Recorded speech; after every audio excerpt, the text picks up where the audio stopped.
আচ্ছা, সকালের শুরুতে চা দিয়ে যদি না শুরু করি তাহলে ব্লগটা কিসের জন্যে?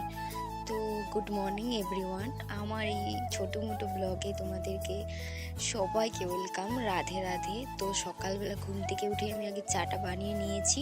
তো চলো এবারে খাওয়া যাক। আমি মাকে একটু দেবো, মানে 1 কাপ দেবো, আমি 1 কাপ খাবো।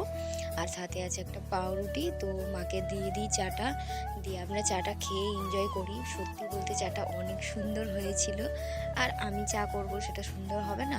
তো চাটা খাওয়ার পরে এই যে বাসন ধুয়ে নিয়েছি, জল ধরে নিয়েছি, সেগুলো আর প্রত্যেকদিন ক্যামেরা করে শেয়ার করা হয় না। তো আমার করছে মা, মনে হয় ঘরটা মুছে নিয়েছে, ঠিক আছে? তো চলো দেখাই তোমাদেরকে। মা ঘরটা কত সুন্দর করে মুছে নিয়েছে।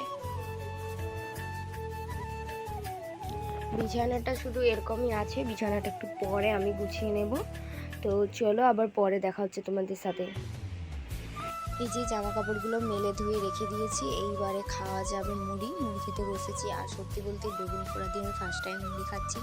তো মা নাকি আগে খেয়েছিল বোধহয়, তাই জন্য বলেছিল। আর এই এত বড় গামলাতে কী বলো তো, না না চিনি টিনি নুন টুন কিছুই না, ওটা হচ্ছে সার জমিতে দেওয়ার জন্য বের করে রেখেছে। আমি বলদ ভাবছি কি যে ও এত চিনি মা।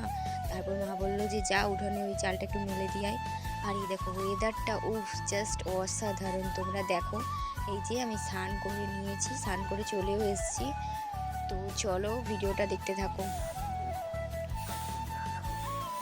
তারপরে এই যে ঝাড়টাও দিয়ে দিচ্ছিলাম, যে ঝাড় দিতে দিতে মানে তারপরে এবারে খাওয়া জোগাড় হবে। তো দুপুরে ভাত টাত মা রান্না করে নিয়েছে, আজকে আর আমাকে করতে হয়নি। তো এই যে আমি ঝাড়টা দিয়ে দিচ্ছি। আর সত্যি বলতে ঝাড় দিতে দিতে আমার মানে এত বড় দুয়ার, না কি বলবো, এই দিক ওই দিক দুই পাশে। তো চলো ঝাড়টা দিয়ে দিই, দেখতে থাকো ভিডিওটা।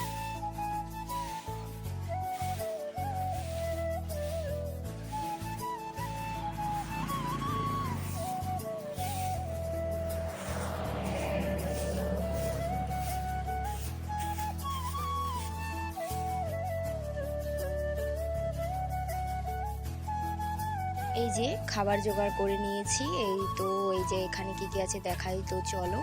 তো এইখানে আছে 2 রকম শাক আছে, সুজনি শাক ভাজা, একটা আছে মূলো শাক ভাজা। তো আর কি কি আছে দেখে নিই। এইখানে লঙ্কা ভাজা রয়েছে, সিম ভাজা রয়েছে। সিম ভাজা আমার অনেক পছন্দের একটা খাবার। আর তার সাথে সবগুলোই আজকে আমার পছন্দের। এই যে ডাল সেদ্ধ, এটাও আমরা ডাল শুকনো কোথাও বলে থাকে, আবার কোথাও ডাল সেদ্ধ, আমরা তো ডাল সেদ্ধই বলে থাকি। এই তো অনেকক্ষণ পর আবারও চলে এলাম। দোকানে এসেছিলাম, সেই ক্লিপটা নিতে পারিনি। এবারে বাড়ি যাওয়ার সময় বসে আছি, প্রচণ্ড পরিমাণে ঠান্ডা। টোটোতে যাব, তো টোটো আসতে দেরি হয়েছিল। এই তো বাড়ি চলেও এলাম। আগে ফোনটা চার্জ দিয়ে নিই। ফোনটা চার্জ দিয়ে আমি যে কী বকর বকর করছিলাম আমি নিজেও জানি না, কারণ এটা অনেক পুরোনো ভিডিও। তো এই যে আমি চলে এসেছি। আর এই যে জামা কাপড় ছাড়ছিলাম, এটাই বলছিলাম তোমাদেরকে। তো বাড়িতে এসে কী কী খাই, কী কী করি, তো চলো ভিডিওটা দেখো। এই তো এনেছিলাম আর কি, সত্যি বলতে অনেক টেস্টি এই পকোড়াগুলো। আমার পকোড়া খেতে অনেক পছন্দের। এগুলো চিকেন পকোড়া। তো এইগুলো আমাদের এখানে খুব সুন্দর করে বানায়। তো আমাদের এখানে বলতে দোকানটা যেখানে, ওইখানটাতে খুব সুন্দর করে বানায়। সত্যি বলতে খেতেও অনেক মজার ছিল। তারপর আমি এদিকে খাচ্ছি, আর ওইদিকে ঠাম্মা এদিকে রুটি করে নিচ্ছিল রাত্রের জন্যে। তো এসেছি তো 8টা নাগাদ। তো এই তো রাত্রে ডিনারটা করে মানে নিলাম, তারপরে হচ্ছে যে ঘুমাতে যাব। তো আজকের ভিডিওটা এইটুকুই। রাধে রাধে। ভালো লাগলে লাইক করে দিও। টাটা।